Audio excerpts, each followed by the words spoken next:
Vamos con el análisis. Para ello nos acompaña Lautaro Rivara, es sociólogo, periodista, especialista en temas de Haití, nos acompaña desde Puerto Príncipe. Lautaro, bienvenido, ¿cómo te va? ¿Cómo estás? ¿Qué tal, Tatiana? Un gusto saludarte a ti y a la audiencia de Telesur. Buenas noches. Muchísimas gracias. Lautaro, llevas algunos días de regreso a Haití, estás en Puerto Príncipe, la capital del país. ¿Con qué escenario te encuentras? Mira, hoy estamos viendo una crisis realmente inédita que creo que tiene ante todo dos dimensiones. Una dimensión política y otra vinculada a la cuestión de la seguridad y los derechos humanos. Como ustedes muy bien mencionaban, estamos teniendo cifras realmente escalofriantes. A esas cifras de asesinados yo sumaría la comisión de 12 masacres en los últimos 3 años bajo el gobierno de facto de Jovenel Moïse. Se han verificado solamente lo que va de este año más de 230 secuestros. Tenemos 500.000 armas circulando de forma ilegal en el país, como sabemos, de procedencia norteamericana, el principal productor de armas a nivel mundial.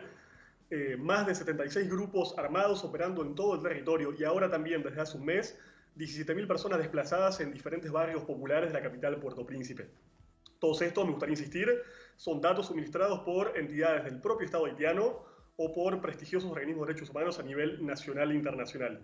Entonces, esta crisis es realmente inédita y tal cual los propios organismos de Haití han denunciado, estamos vivenciando a la vez una ineficacia estatal realmente pasmosa y también una ausencia de castigo para los responsables de todos estos delitos que se están cometiendo de forma prácticamente cotidiana. Lautaro, estamos hablando de grupos paramilitares, de fuerzas estatales de carácter ilegal, estamos hablando de bandas criminales, bandas ligadas al narcotráfico. ¿Qué digamos, radiografía podemos encontrar en quienes producen este nivel de violencia? Primero hay que decir que estamos en presencia de una delincuencia que no es común, no es una delincuencia silvestre. Es muy conocido en el país que estos grupos, estas bandas armadas, estos grupos delincuenciales, han sido armados, financiados y estimulados por el propio poder político, por senadores, ex senadores, y hay sobradas denuncias y comprobadas denuncias de convivencias entre estas pandillas, en particular esta federación que ustedes mencionaban, el G9, con el propio gobierno de Jovenel Moïse y con el propio Estado haitiano. No casualmente, me parece, la emergencia de estos niveles de violencia y de estos niveles de criminalidad se han producido de forma casi simultánea con la emergencia de la protesta política desde mediados del año 2018. Creo yo que estamos en condiciones de decir que lo que estamos viendo en el país es una estrategia realmente muy coordinada, muy planificada para generar una especie de caos estratégicos en el país que de alguna forma logre desmovilizar a las clases populares haitianas que vienen saliendo a la calle una y otra vez de forma masiva, de forma multitudinaria, denunciando, por ejemplo, la carestía de la vía, denunciando, por ejemplo, la completa ruptura del orden democrático en el país en los últimos meses y denunciando también, por supuesto, la injerencia notable de los Estados Unidos y de diferentes potencias occidentales en los asuntos domésticos de la vida haitiana. Entonces, insisto, no es una delincuencia común, tiene sobrados vínculos con el poder político y está siendo, de hecho, muy eficaz para de alguna forma amesetar estas protestas tan importantes, tan álgidas que veníamos viviendo en Haití en los últimos años. ¿Quiere decir entonces que ha dejado la gente de movilizarse producto de esta violencia expresada en estas masacres en las calles? Sí, de alguna forma estamos viviendo una meseta. Obviamente ya hay sectores que están convocando a retomar de vuelta a la calle.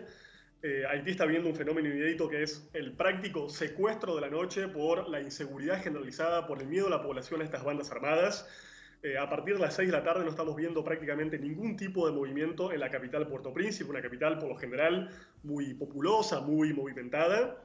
Y esto, insisto, tiene que ver con un modus operandi que es claramente político. Sin ir más lejos, la masacre que tuvimos el día 30 de junio, que dejó, ya se ha actualizado la cifra, 19 víctimas fatales, tuvo como uno de sus objetivos a un periodista conocido, Diego Chars de Radio Visión 2000, y también, sobre todo, a una activista y feminista llamada Antoinette Duclerc, que era la portavoz de un movimiento social connotadamente opositor al gobierno de facto de Jovenel Moïse.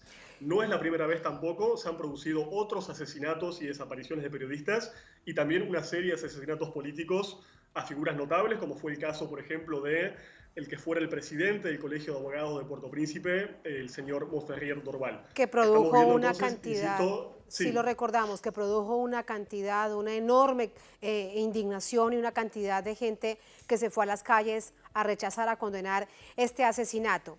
¿Y cuál es el pecado de estos activistas, de este grupo de periodistas, de esta activista social y feminista que fue asesinada esta semana? ¿Qué es lo que estaban haciendo? ¿Qué es lo que decían? Mm, si había algún llamado a las manifestaciones, ¿cuál fue su gran pecado para cegarles la vida? sí, simplemente ejercer su derecho a la participación política, a la oposición pacífica. Estamos hablando de movimientos sociales, civiles, públicos, que simplemente han convocado de una y otra vez a las calles para manifestar su oposición a este gobierno de facto que el país está viviendo. Y bueno, fueron brutalmente asesinados por escuadrones de la muerte, operando en varios puntos de la capital. Y vale la pena decir que en el caso de Antoinette Ducler, ella ya había sufrido un atentado en el propio domicilio hace poco más de un año y la inacción policial fue total y ella no gozó después de ese evento de ningún tipo de protección del Estado. Entonces hay una responsabilidad, me parece, política muy clara en esta espiral de violencia que está viviendo el país en los últimos meses. Con unas imágenes que realmente son impresionantes porque vemos a estas personas fuertemente armadas, son armas largas, ahí veíamos precisamente algunas de las imágenes y también algunas de las víctimas de toda esta violencia. Ahora, Lautaro, todo eso también pasa por el rechazo o el mantenimiento del rechazo a la continuidad del presidente Jovenel Moïse. Sí, yo creo que esto tiene que ver con que el Estado haitiano, el gobierno de facto de Jovenel Moïse, se han demostrado completamente incapaces de sostener algún tipo de mínimo consenso social. Digo, recordemos que desde enero del año 2020 Haití es un país sin parlamento en funciones. Recordemos también que el mandato presidencial, según lo establece la Constitución del presidente, venció el pasado 7 de febrero. Mencionemos también que los principales tribunales de justicia del país, como la Corte de Casación y el Tribunal Superior de Cuentas, han sido frontalmente atacados por el Ejecutivo, se han desplazado sus magistrados y se han nombrado otros completamente adictos al poder de Jovenel Moïse de manera inconstitucional.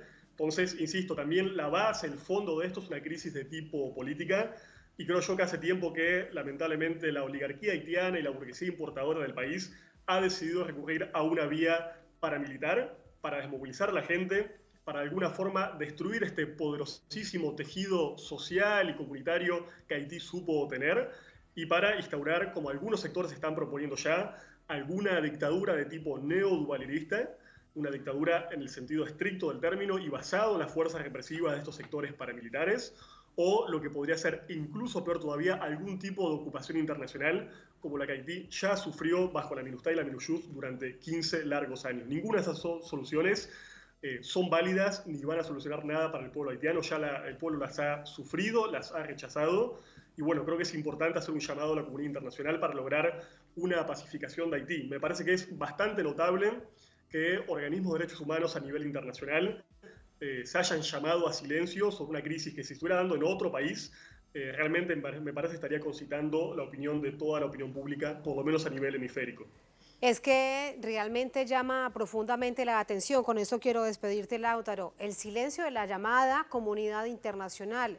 Muchos países desde América Latina, el propio Estados Unidos, ¿qué pasa con la Unión Europea que siempre está tan atenta a varias naciones de nuestra propia América Latina? ¿Qué pasa con Naciones Unidas? ¿Qué pasa con la OEA? Silencio. Sí, sí, por eso creo que es muy importante señalar y rechazar esta infiltración de paramilitares de los Estados Unidos, la infiltración de armas y condenar esta doble vara a nivel internacional por la cual Estados Unidos y la Unión Europea debate una política de sanciones contra Venezuela, contra Nicaragua, sostiene un embargo contra Cuba y sin embargo se llama a silencio frente a los crímenes realmente gravísimos que está cometiendo su aliado internacional Jovenel Moïse en la geopolítica de la cuenca del Caribe. Muchísimas gracias por ayudarnos a comprender la complejidad de este momento que atraviesa Haití. Gracias, Lautaro. Muy buenas noches y cuídese, por favor. Gracias a vos, Tatiana. Un abrazo grande. Un abrazo y gracias.